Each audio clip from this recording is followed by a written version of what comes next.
happened was Shmuel came along and he said a very interesting halacha. He said that if you make a loan and you take security for that loan, you take a mashkin for that loan, and let's say the loan was for $100 and the mashkin was only worth 50. If you lose that mashkin, you forfeit the entire $100. We don't say you just forfeit the $50 that it's worth, you forfeit the entire $100.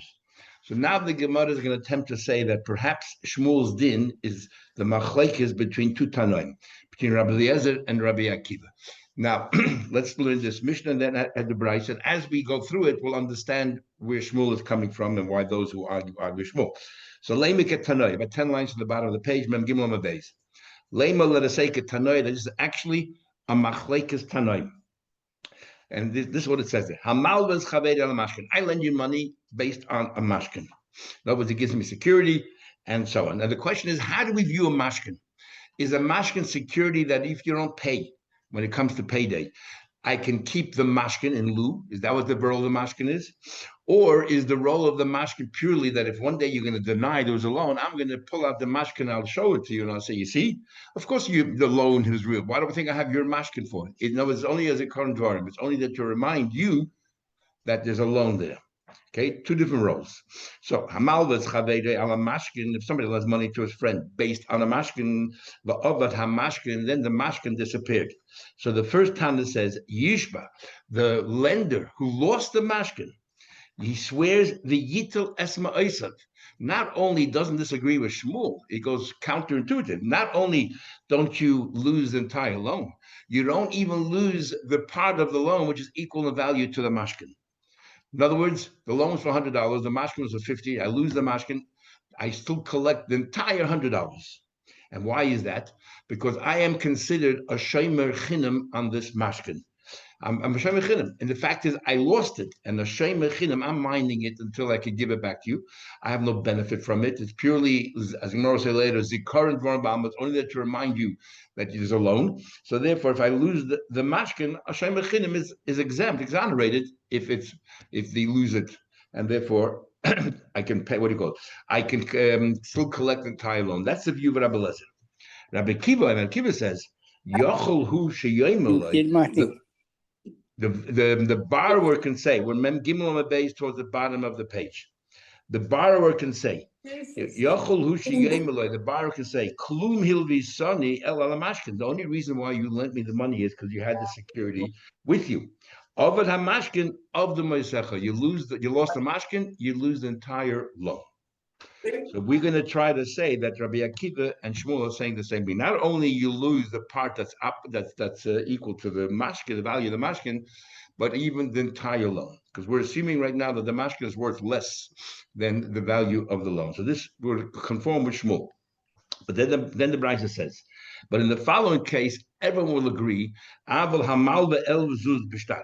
Let's say you have a document, and the document therefore guarantees you that you're going to get paid because you have a star. So the mashkin definitely you did not take as security in lieu of the money that if there's no payment, I'll keep the mashkin. Nothing to do with that. So so why do you have the mashkin? It can't be for Zikar and Devarim to remind us a loan. You have a document. You pull out the document, you'll collect your loan. There's only possibility in this case is this is going to be my payment. If the case you can't pay, this is going to be my payment. So everyone will agree then, if this is going to be my payment, then I'm having benefit from this mashkin. I'm like a shomer sachar. I'm getting some kind of a payment here. I'm getting benefit from this mashkin because this is going to be my payment. If you can't pay me, can't pay on the due date. So then a shomer sachar, if you lose something, you're liable. So then everyone agrees that you lose the value of the loan is deducted or completely canceled. And that will be in itself an argument. We'll see. Everyone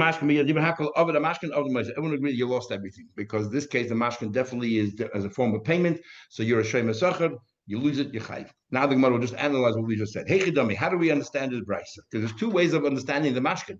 Is the mashkin equal in value to the loan, or is the mashkin worth less than the loan? If you tell me the mashkin is worth exactly the amount of the loan, then my time made Rabbi Eliezer. What possible reason would Rabbi Eliezer say that the guy lost the mashkin and yet he can collect a second time? Why should he be able to do that? You would think if the mashkin is equal to the value of the loan, then the mashkin is not there, zikaron devalmo. Because if all I want to do is remind you that you owe me a loan, what do I need a mashkin to have the same value as a loan? I can have a mashkin worth 10% of the loan. The fact that I have your item by me proves that there's a loan. The fact that the mashkin is worth is equal to the value of the loan proves that the mashkin's role here is to be a form of payment. So therefore, why would Ablezer say that you're a shayma sacher, you're enjoying the value of the mashkin, and then if you lose it, you're exempt? I can collect my money totally. Doesn't make sense. My time at Ablezer, Elalav, isn't it? But the loy shav we're talking about a case where the mashkin is not worth the value of the money; it's worth a lot less, and that is the argument of Ablezer Akiva. And they're arguing exactly Shmuel. Rabbi Lezer doesn't agree with Shmuel, and he says, look, if the mashkin is not worth the full value of the loan, then why do I have a mashkin? The mashkin purely as a reminder. So I'm a shem mechinim. If I lost it, I'm totally potter, and I still collect my my full loan. I just have to swear that this is what happened. I'm telling you the truth. I don't have it in my shus anymore, and so on. And Rabbi Kiva holds like Shmuel that not only do you, if you lost the mashkin, since the mashkin is there as a form of payment in lieu of the loan, I'm like a shema sacher. You lose it, you're responsible, and you lose the entire value of the loan. It's as if I tag the two together. So the Gemara, so that's what I want to say. So Rabbi Kiva and Shmuel are saying the same thing. Says the Gemara, no, we don't like Amoraim arguing the same thing that Tanaim are arguing. So what's the point? So Rabbi Mem Daled Amid Aleph on top, second line for the top. So the Gemara says, like, I have another way of understanding Pshat Nebraisa, and does not revolve around Shmuel. In fact, we'll say that no one agrees with Shmuel. But the Shavi, if it's not the same value as the loan, Kuli Alma less the Shmuel. No one holds this idea of Shmuel that the loan is worth $100 and the mashkin is worth 50. That you lose the mashkin, you lose the entire value of the loan. No one agrees with that whatsoever. Novas. The Hoch over here, we're talking about the case, but the Shavuos shares it is worth the full value of the loan. No, so what's the machlekes then? We understand Rabbi Akiva that it's a form of payment. I'm a shayma sacher. I lost it. I'm responsible. But why would Ablezer say if you lost it, you can still collect your whole money? So you know why? They're arguing something totally different. In the Rabbi Yitzchak, which we had a number of places in Shasim, Psachim, Kedushin, Rabbi Yitzchak, and Bamitzir, the Rabbi Yitzchak says the following. He says, Rabbi Yitzchak kamifli. The Amma Rabbi Yitzchak said, Menayin lebal chayv. The pasuk that talks about it comes time to pay, he can't pay. We send someone, he stands outside, waits outside, the shliach bezin goes there and takes a mashkin from this poor person. Obviously, the person is poor, he can't afford to pay you.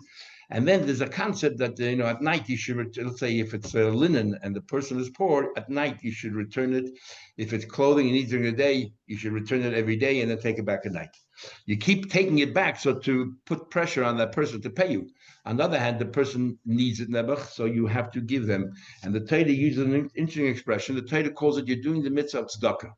I know the balchayv, while the malchayv of the mashkin, he actually acquires the mashkin. Remember, it says, Ulecha tihiyeh tzedakah. We count this as tzedakah. Now, you may have kind of mashkin. If the mashkin doesn't belong to the balchayv, you're just holding on to it as security, but it never becomes the balchayv, the lenders. Tzedakah menayin. Where does he get tzedakah from? Where is the tzedakah?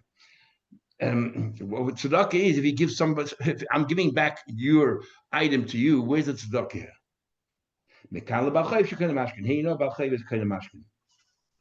Now, even though could people call it mulch chasadim, doing you a favor every night, returning to your object, but it's not tzedakah. Now, why isn't it tzedakah? Very interesting, the different lashonis, there's nuances between Taisus here, for example, and someone else, and the Ritva and the Ramban. There was years ago, I had a shaila, interesting shaila to share with you.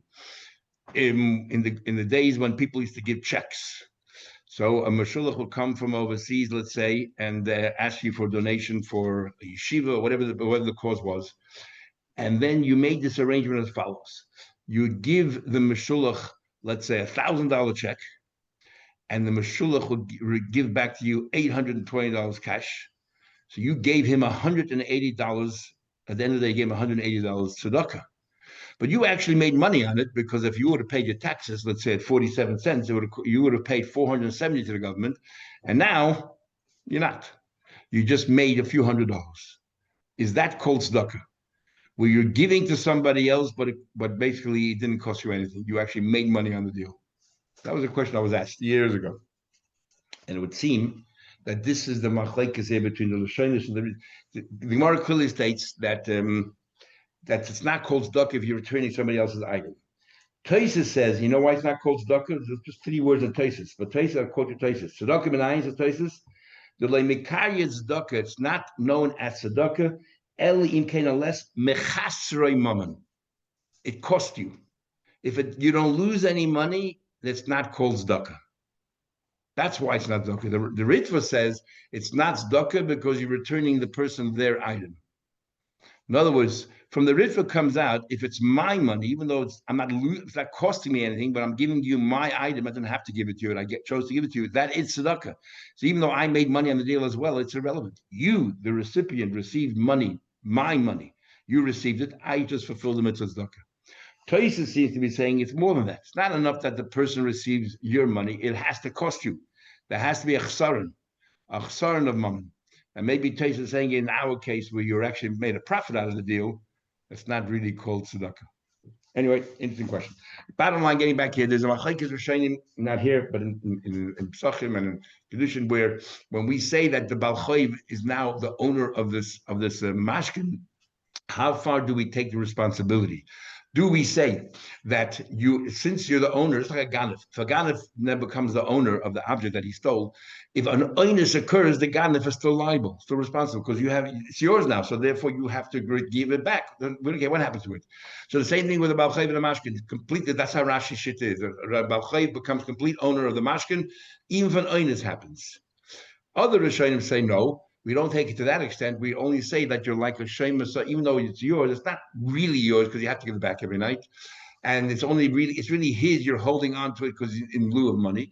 So therefore, you're only like a shemus sacher, where you're enjoying the use of this item here because it gives you security, and therefore you're only chayiv for gneva v'aved. You're not chayiv for einus. And in fact, the Gemara always talks about that he lost it, as if to say only lost it you're responsible, but not further. Anyway, getting back here. So what is the machlekes? So the machlekes is very simple. Rabbi Akiva holds like what do you call it? Like Rabbi Yitzchak, and therefore the item became completely yours, and now you're responsible. You lost it. You're totally responsible. And if you don't give back the mashkin, you lose the loan. Rabbi Lezer doesn't agree with Rabbi Yitzchak. If according to Rabbi Lezer, all you are is a shem mechinam. You lost it. You're exonerated. Too bad. You lost it, and you still are owed that debt. That's what the Gemara wants to say. Says the Gemara. So what are you really saying? Lema de Rabbi Yitzchak Tanoi. Are you trying to say that Rabbi Yitzchak din is a machlekes Tanoim? But let me ask you. Let's see the logic. When did Rabbi Yitzchak say his din shemash konoi shaloi b'shas halva? The chumash there in the pasuk there is talking about where it came time to pay and he couldn't pay, so we send the shliach bezin, and the shliach bezin takes it. So only then do we say, well, there the mashkin really is in lieu of payment. He should have paid you today. He can't. So he gives you a mashkin. So how do we interpret the purpose of this mashkin? That this is really a form of payment, to placate the malva and tell him, look, if he doesn't pay you the next installment, whatever it is, you keep this item. So there, Rabbi Yitzchak says, it's yours, because really it's payment. And but mashkane b'shas havah about at the time of the loan, you take a mashkin. Rabbi Yitzchak says that you own the mashkin. Maybe the purpose of that mashkin is purely as a reminder to the borrower. If he doesn't remember or doesn't pay, you produce the mashkin. You say, hey, remember I made you a loan, I gave you a loan. So and that's what we're talking about here. Our case, Rabbi Lezer Akiva says clearly you made a mashkin during the time of the loan. Right? It says here that you're hamal is chaved ala mashkin. When initially I lent it to you was based on this mashkin. So how do you know anybody holds that you get to keep it? Ella, Moshe, you're right. Mashkanoi. Mashkana shalei b'shas halva. The mashkin is only not at the time of the halva. In such a case, everyone agrees. The Ishlu of Rabbi Yitzchak. Everyone in that case will agree with Rabbi Yitzchak that you own the mashkin. There's no argument. There's no machlekes tanoim here. The hacha b'mashkana b'shas halva. Here we're talking about the mashkin shas halva. Uv'sheimer aveda kamiflagi, and the argument is a totally different matter altogether. They're arguing. If just like the din is when you're minding somebody's lost object, you're minding it, and you're doing a mitzvah. Are you treated like a shema chinim? So if it got lost or stolen, you're exempt, or you treat like a shema sachar. If you're minding an aveda till you find the rightful owner, then you are responsible for gneva and aveda, and you're a shema sachar. And that is the argument. And the same thing over here. There you're doing a mitzvah, and here you're doing a mitzvah. Here you're not a shomer aveda, you're a shomer mashkin. You're doing a mitzvah, you lend money. Lending money is a mitzvah. Others say that lending money and then keeping the mashkin is sort of a mitzvah to maintain the mashkin. So this is the argument. And that's Rabbi Lezer treats you like a shomer chinim, so you're pot if you lost it, you still get your loan. And Rabbi Kiva treats you like a shomer socher, and therefore you are responsible. These when we learn shomer aveda, if you're minding somebody's aveda, Rabbi says you're shomer chinim. You're a shomer chinim. You got lost the stone, you're pot. And Rabbi Yeshua says, "Kishomer sacher." You're like a shomer sacher. What do you mean like a shomer sacher? Why? I'm doing the guy a favor. I don't even know who the guy is. Why am I shomer sacher? How am I getting paid? What reward am I getting? I'm getting a reward to be having marnadorim. If a poor person comes over at the time, the din is that if you have an aved in your house, you have to maintain it from time to time. You have to maintenance, spread it out, clean it, whatever it takes. And if during that time a poor person comes over to you and asks you for tzedakah, you're exempt from giving tzedakah because oisig b'mitzvah. Potter min ha-mitzvah. So you have some benefit from it. And therefore, Rabbi Yezir says, you are a shomer sacher. Rabbah disagrees. Why does Rabbah disagree? So the Pashtup Pshat way all the Rishonim learn is because how often does it happen? Once in a month you go ahead and you shake it out from dust or mites, whatever it is. How often does it happen that that second, a person comes over to you and asks for tzedakah? And the person won't wait another 5 minutes to get his tzedakah. So we don't have that. It's very, very rare. So it's not called Hano. However, Rashi in the Durham, which is not Rashi, they say it's Rashi's student, fascinating Rashi, like a Chassidish Pshat. Rashi says over there, you know why Rabbah disagrees? Rabbah disagrees, he says he cannot believe for a moment that a Yid will take advantage of this loophole and not give tzedakah to a poor person. There's no way in the world that the person will do that. So the person is going to stop cleaning or whatever it is. He'll pause for a moment. He'll give tzedakah to the poor person, then resume whatever he's doing, because he couldn't believe that a guy will take advantage of this particular technicality to avoid giving tzedakah. Anyway, so that's the machlekes Rabbi Lezer Akiva. Rabbi Lezer holds you're a shomer chinim, and therefore you lose the mashkin, you still collect your money, and Rabbi Yeshua says no, you're a shomer sacher, and you forfeit your loan. Says the Gemara. So then let's say that the Rabbi Yosef Tanoi. So let's say the view of Rabbi Yosef is the machlekes Tanoi. Rabbi for sure it cannot work out, cannot conform with Rabbi Akiva. Rabbi Akiva says you're responsible for the mashkin, and Rabbi says you're a shomer chinim. But what about Rabbi Yosef? Rabbi Yosef says you're a shomer sacher. Does Rabbi Lezer argue with can Rabbi Yosef be only according to Rabbi Kiva not conform with Rabbi Lezer or not? Says the Gemara, no. Could even according to Rabbi Yosef, which is the halacha, according to Moshe Shainim, according to Rabbi Yosef, maybe Rabbi Lezer can also agree with him. How is that? Says the Gemara, Kuli Alma. Like Aveda, when it comes to an Aveda, a lost object, everyone agrees Rabbi Yosef, you're doing a mitzvah. But the mitzvah, and therefore you're a shomer sacher. You know what we're talking about a case here? We're talking about a case here of a milva or a malva tzarich lemashkin. What happens in this case is the malva wants the mashkin and he wants the use of the mashkin. And he wants the use of the mashkin, and he will deduct. Let's say there's $100 loan, and he's using the mashkin. Every time he uses the mashkin, it's like $5 worth. Had he gone out to somewhere else to use it to pay, and he would have to pay $5. So every time he uses, he deducts $5 from the loan. So there's no case of ribus here. So this case here, he wants the mashkin not just as part of the mitzvah, but also for personal benefit, for personal hana. So says the Gemara,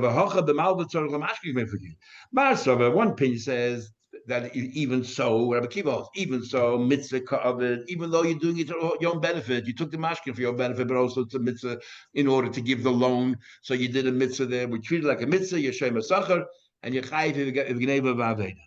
However, mitzvah covered, but the other view says, where you're doing a mitzvah, you're combining it with personal benefit, then we'll say that it no longer is considered a shomer sacher, you're only a shomer chinam.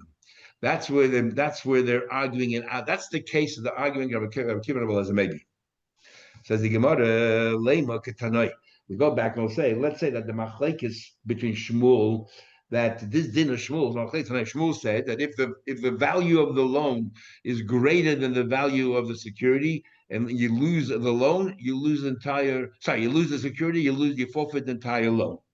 So that principle is actually argued between two Tanaim.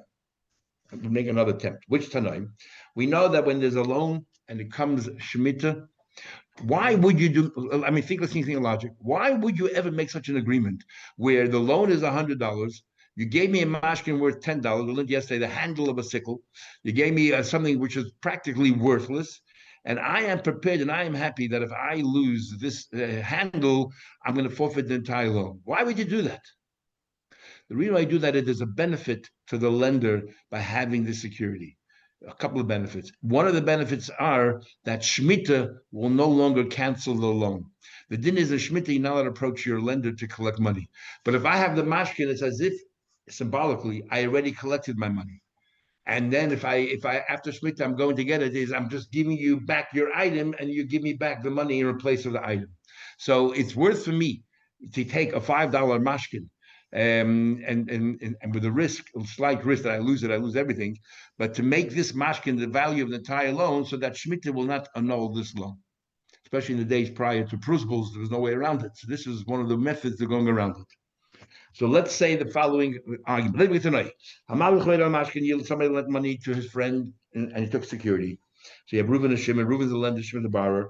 And suddenly Shemitah arrived. There is a big machlekes Rishonim and Shulchan Aruch with paskin like the Rosh, but is when we say Shemitah cancels, is it the beginning of the Shemitah or is it the end of the Shemitah? The Rosh rules is the very end of the 7th year, and that's why and others say the beginning. That's why we have a custom to say Shemitah, the Prusbul prior to this, the end of the end of the 6th year and the end of the 7th year to satisfy both opinions as to when Shemitah cancels. How exactly the Rosh is going to deal with this Gemara over here, where it says the nichnas of Shemitah, because it could very well be that even though the Rosh says that the end of the year is what finally knows it, but it begins from the beginning of the year, so therefore it already has a bearing on it. So anyway, nichnas of Shemitah. So he says as follows: since I received the mashkin, even though the mashkin is only worth half of the amount of the loan, einay meshamit. The Shemitah does not effective. Now, what's not clear is Shemitah not effective at all for the entire loan? That would be exactly like Shmuel, that even though that the value of the mashkin is less, it deals with the entire loan. Or is he saying that Eina Meshamet, the value of let's say the mashkin is worth 50 and the loan is 100, Shemitah will not cancel $50 out of that loan. The other 50 you have no mashkin for it. That part will be lost. It's not clear yet until we see the next opinion. Rabbi Yudah says it depends. If the mashkin is equal of value to the chayiv, then einay mishamet. If the mashkin is equal value to the chayiv, then Shemitah will not annul the debt. But if it's not, then mishamet. Now, what exactly when he says about lav mishamet? Let's say the loan, according to Rabbi Yehuda, the loan is $100 and the mashkin is 50, and he's saying that what? That if since the mashkin is only 50, Shemitah kicks in. What, for the entire 100 or just for the balance of 50? There's no mashkin. And then once we understand Rabbi Yehuda, we can go back to Shulchan and understand what he's saying. So what's like this? My eina mishamet.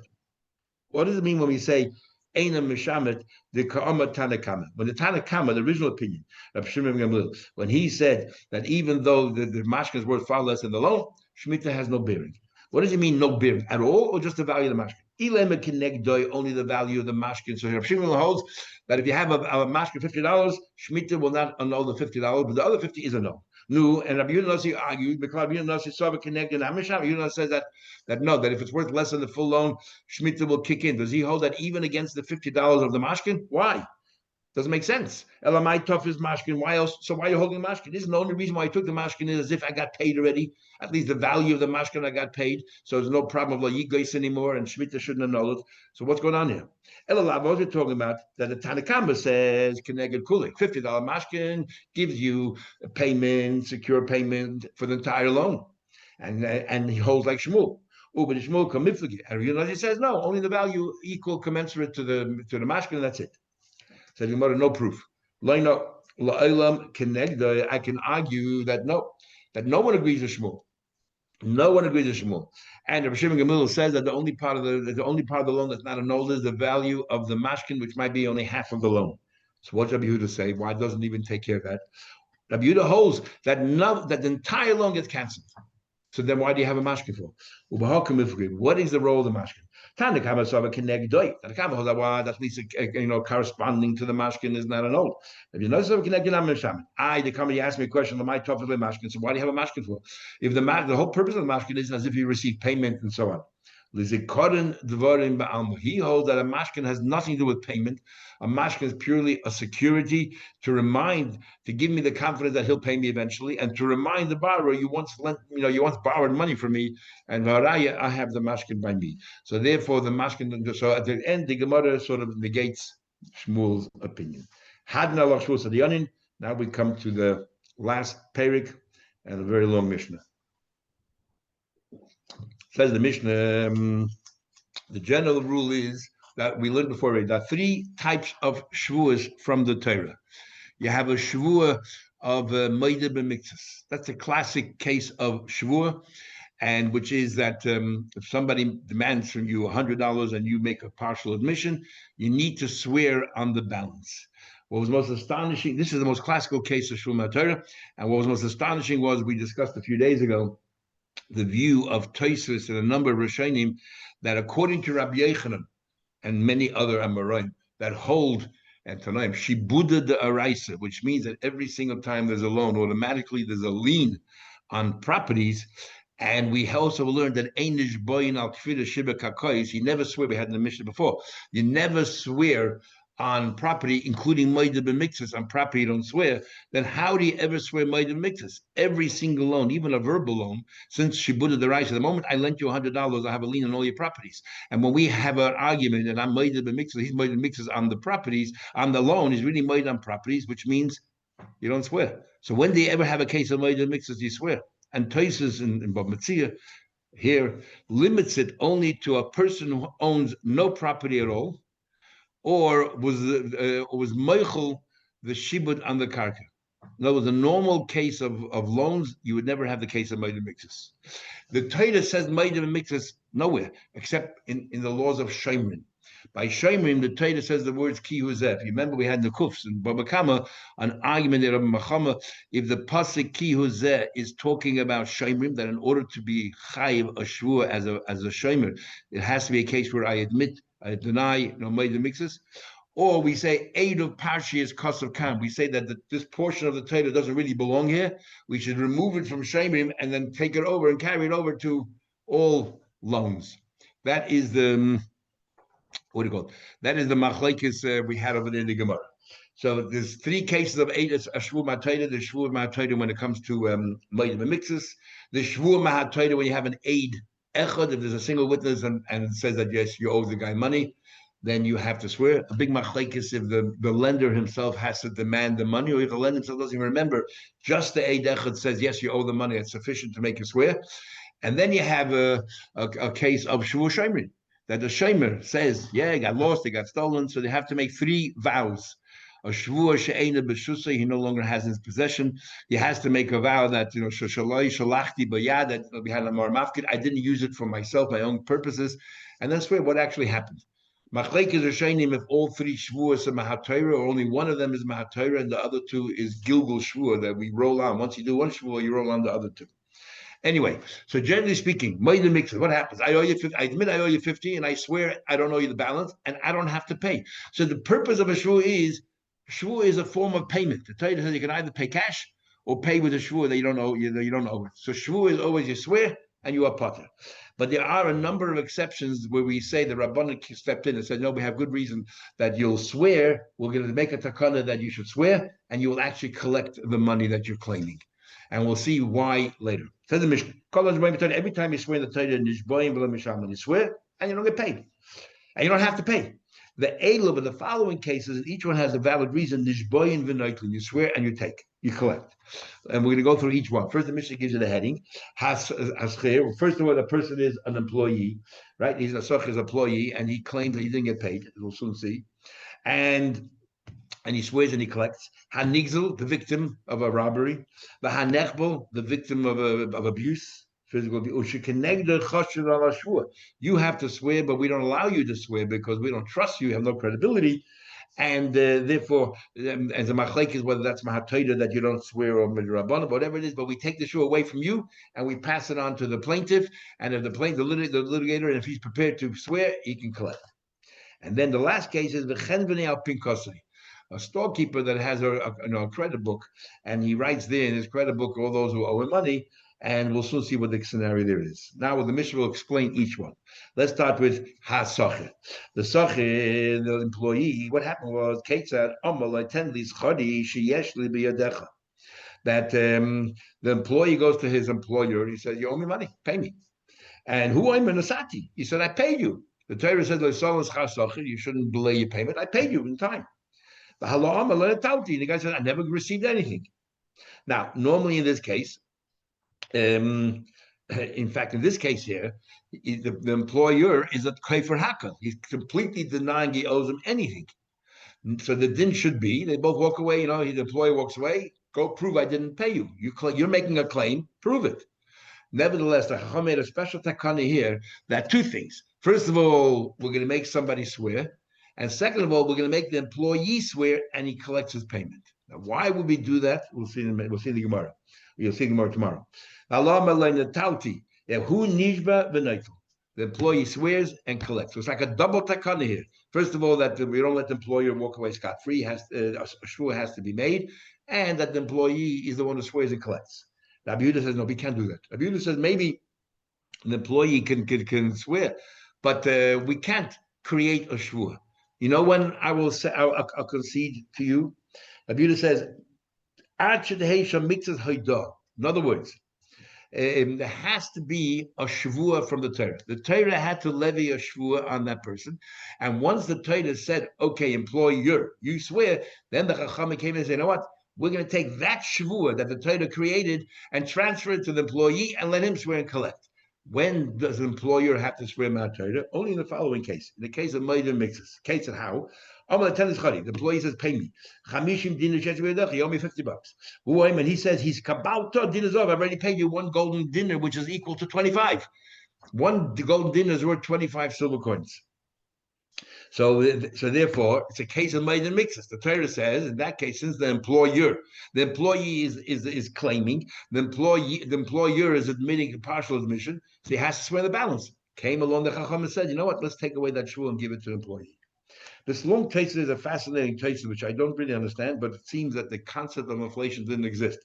Taisa says it's clear for the Mishnah here that a dinar zav is worth 25 silver coins, and then Taisa brings all kinds of proofs that a dinar zav is only worth 10 silver coins or 12 silver coins.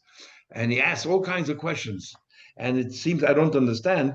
Rabbeinu Tam was talking in his time as if to say the concept of inflation, that the price of gold ever rises.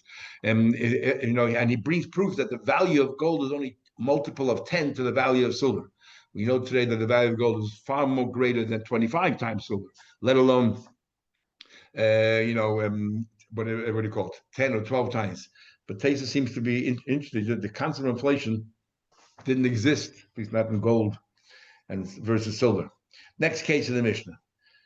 We're going to go through each single case. Nigzel, what's the case of the victim that was stolen? If there was a fluctuation in the value, would that pose an issue of ribis? Oh, all kinds of issues. Oh, this is one of the most difficult parts of ribis. For example, not so much fluctuation.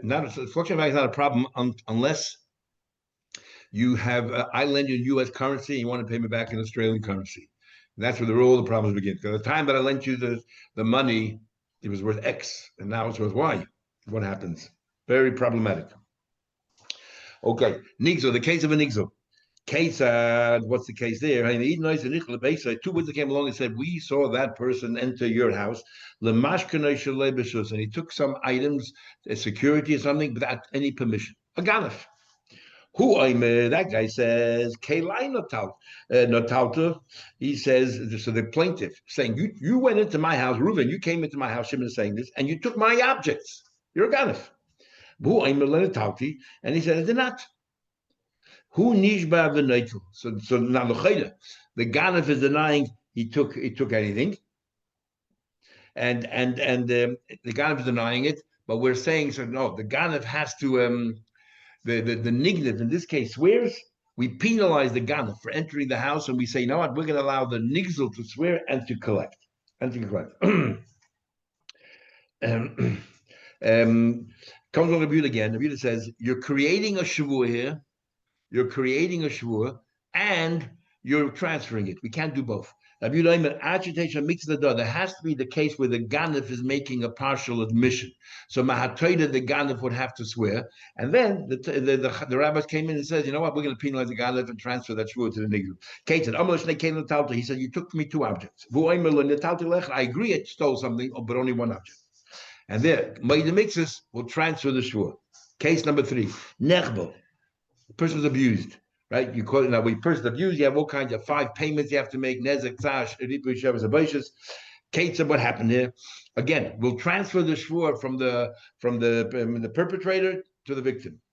Kate said, we can testify that we saw this person going into the house. Shalom, he was whole, he was complete, looked healthy. And the Yatzachabel, when he went out of the house, he had wounds. He was abused.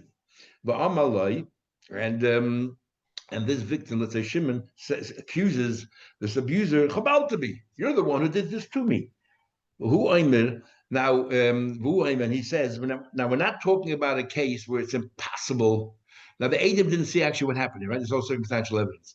We're not talking about a case where it was impossible for the victim to do it himself.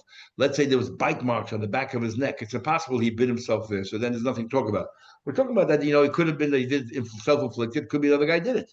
So, and he accuses that this abuser did it to him. It never happened. So he's a kaifer hakel. Normally, in normal circumstances, nothing happens. The onus of proof is on the victim. Again, the problem say we're going to make a strong possibility this is what happened, a probability. We're going to make him swear, and we're going to transfer the shvur to the victim, and he swears and he collects. Rabbi Yehuda says again, we cannot create a shvur and then transfer it. Double dipping we can't do. So he says we need first the shvur to be established from the Torah. How so? He says to him, you made 2 wounds in me. And if you owe me double, I only did one. I admit to one of them is mine. The other one is not mine. And again, this might makes it the shvur will transfer it. Then the next case the Mishnah said is we don't trust the person with a shvur, we'll take the shvur away from him and transfer it to the other person. Kate said, what do you mean we don't trust the person with a shvur? Sorry, model. Yeah. With the previous case, could we not say that each chavala is a separate instance, and therefore it's like tanas chitten b'soirim? No, because it's like more like I said to you 2 gold coins and you say 1 gold coin. It's the same thing. It's not like Tana v'chitin v'hoyde b'soirim. It's the same thing. We had the bigger chiddush were like Tana menayda gedoyle v'hoyde menayda tana. We treat that 2 separate things because they are, even though they're both menayras, they're totally different kind. Here, you hit me twice, or you hit me once, basically. So it's the same story.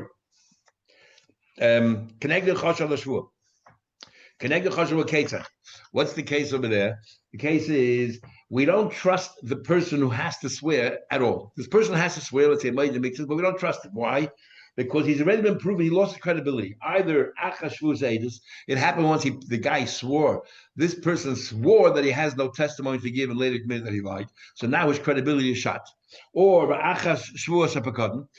a case is where he swore about a pekadon that I'm not minding anything for you, and then later he admitted that he was lying. Or a chiddush, afilu shvur shav. He didn't, generally speaking, the idea is if we see that you have a weakness when it comes to money. And because you have a weakness when it comes to money, you have no credibility. A gazan can't be an aid. You have, and the machlekes are showing me what this is mahatayim. But the idea is, if you have a weakness to money, we can see that you're prepared to transgress and infringe on Avedis and the Torah because of money, or even the Rabban because of money. So we can't trust you. But here is a case with shvur shav. You made a vow, and a vow to the Eibishter. Between you and Hashem, nobody got impacted by this, but it's a shvur shav. We had 2 opinions what a shvur shav is. Either shvur shav is you say al isha sheish, or whatever it is, things that are totally obvious that you say things which are totally not true, and it's obvious not true, or according to the other opinion is things which are true. I swear that this pillar of stone is stone. It's a wasted shvur. What are you making a shvur for? In the Abish's name, it's a wasted shvur. But either way, what you did demonstrate to us is not that you have a weakness for money, but you have a weakness for shvur. That you don't take it seriously, so we can't trust you. So what happens then? So we would take it away and give it to the other person. What about Kubi? One guy was a gambler, for example. He used to play Kubia on little chips. He used to play with little chips, a piece of wood or dice. And and the problem with that is it's an asmachta. Even though I'm not really a ganef, if you lose, you give me the money voluntarily. I'm not stealing anything from you. But the only reason why you're playing is because you're hoping to win. And therefore, it's reluctant that this person gives up their money. So you're like a ganef. Asmachta like Kanye. We had a machlek, Rabbi Yeshe, Rabbi Yehuda, Sanhedrin, and other places, whether asmachta is kain or not. But we say that if someone's a masach, according to Rabbi Yehuda, it's all right in the Mishnah there, as long as you don't do this as your occupation, because then you're not contributing to society. But if it's not doing that, then Rabbi Yehuda holds it's not so bad. However, the other opinions are that a smachta lekanya, you're like a gazm. With Rabbanan taking that money, you're like a gazm. Or a malva benibis, a lender with interest or a borrower with interest, both the same. Again, you're showing a weakness for money that you don't follow. You're not so scrupulous when it comes to money. Or mafricha. This is to do with racing. You have birds racing against each other, which is like gambling in a way. Or others say that we had another opinion. Was that you entice birds to come to your house, you steal other people's birds away by giving them some food, whatever they feed, that they should come to you. And the seichel shvius, you're not allowed to deal commercially with the produce of shemitah, and you watch. There's la'achla, but not to make a business out of it. So all of these cases, you have a weakness of money. So we're not going to trust you with a shvur. So even though Mahatorah, you're the one who has to swear, the Rabbana come in and they said, shekenegdoi nish b'v'noitum. The Chacham say, let the other person go ahead and swear. Okay, what do you do? They're both suspect when it comes to shvur. You don't trust. What do you do then? So we have a machlekes. One opinion says chazra hashvul l'mekayim. When the shvur goes back to its place, we'll see the Gemara later what it means exactly. Go back to places. Go back to Har Sinai. Does it mean that we go back to the first guy and say swear you can't pay, or it means that we take the shvur away and everybody walks away the way they are and no shvur happens, they don't pay? Rameh says Yachloik. Rameh says that you divide it. And should we continue or should we stop? It's a long Mishnah. Well, we'll just go a little bit for the last case we had before. Chenveni al pinkosei. This is the last case we had in the heading, and then we'll stop in the rest of the Mishnah. Chenveni al pinkosei. So the storekeeper has this credit book where he keeps records of everybody that he gives produce to or food to, and then you have to eventually pay once a month, whatever it is you have to pay. So what happens? What's the case there? Ketzer. And in this case, we'll say, you know what? Swear and you collect. Who's swearing? Who's collecting? What's the situation here? So Gemara says clearly, we're not talking about a case, an incident where it says, Kosov al Pinkosi, it's written on my credit book, $200. Then the rule is, you're claiming for me $200. I'm going to deny it. So if I deny it, I'm a kaver hakal. And if a kaver hakal, I don't have to do anything. You prove that I owe you the money. Just because it's written in your book doesn't prove anything. And if I admit, yes, I owe you money, but not $200, I owe you $50, I'm a major mixes and I got to swear. So that's not what we're talking about over here, that we're taking the shvu away from the chenvin and giving it to somebody else. The scenario is as follows. A guy goes over to a storekeeper and says, do me a favor, 10 libni sasayim chitin. Do me a favor, give my son the value or credit for 2 saw of wheat. Or I have to pay my employees. I don't have any cash on me. 10 lepoli, I want you to go ahead and I want you to pay to my workers, selah mois. I want you to give the value in food, of wheat, whatever it is, of a seller, of a seller of money. And then he says, who Aimer? So then now the storekeeper turns around to this person and he says, no, nasati. I gave them whatever you told me, pay me. The hey Aimer, but they claim on the Talmud, you never gave us anything. Now in this case over here, the storekeeper has no connection with these employees. The employees have no connection with the storekeeper. You, the balabas, foisted this relationship upon them. They never agreed to it. They don't trust each other, and therefore, we're not interested in what the storekeeper says. You owe me money. The employee says you owe me money, and you didn't pay me. I don't care what arrangement you have with the storekeeper. It never happened. And the storekeeper said the same thing to this employer. You told me to give them. I gave them. I don't care. You trusted them. It's your problem. They're now lying. You deal with it. You owe me money. So who nishba v'noitel v'hein nishba v'noitel. So what happens here is that the storekeeper turns around to the guy and says, you owe me. So we instead of the person swearing and so on, the storekeeper swears and he collects, and the hein nishba, an employee swear and they collect. So everybody swears and they collect. Says the Gemara, Omar Benanas. Benanas says, I have a problem with that. We had this right in the beginning of Shnai Medicine in Bamitzir. I have a problem. It's like a mockery. When both of them are swear, one of them definitely is lying. And if the court can allow that to happen, people will think that the whole idea of a court and the whole idea of swearing is not something that you should take seriously. Because you see, the court created a scenario where one of them definitely is lying. How can we tolerate that? So Elohu noitel shaloi b'shvua, v'hein noitlin shaloi b'shvua. That what happens is that he takes this is our version of the Gemara. The storekeeper collects without having to swear, and the employees, collect without having to swear. There's another view of the Ran where he says that the storekeeper has to swear, but the employees don't have to swear. Okay, then the Mishnah continues with other cases and other examples. You'll leave it for tomorrow already. So have a good day, everyone. A good vach. Yeah.